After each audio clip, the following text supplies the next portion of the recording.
Patricia Gibson. Thank you, Mr Chair. For many people, endometriosis is a condition that they have never heard of or are certainly not familiar with. Yet it's a condition that has blighted the lives of far too many women. And the latest figures suggest that 1 in 10 women suffer with this condition. And for these women, suffering is the correct term to use. In addition, it's associated with being the cause of infertility in 30 to 50% of cases. And shockingly, the average diagnosis time after symptoms first appear is 7.5 years.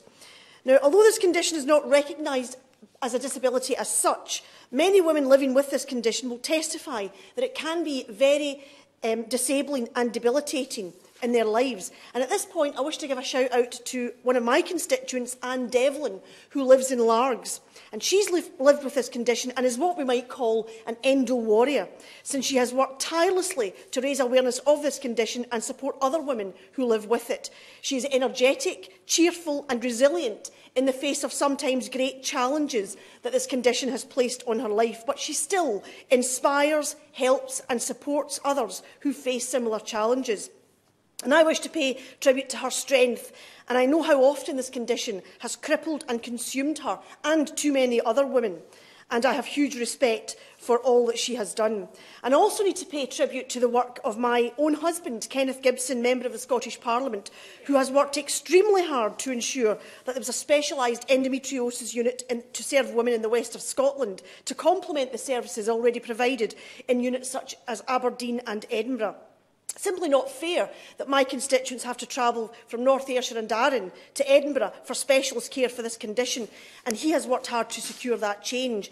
And he has campaigned for better treatment and greater awareness of this issue incessantly, and was the first to bring the issue of endometriosis to the floor of the Scottish Parliament in a debate in 2001.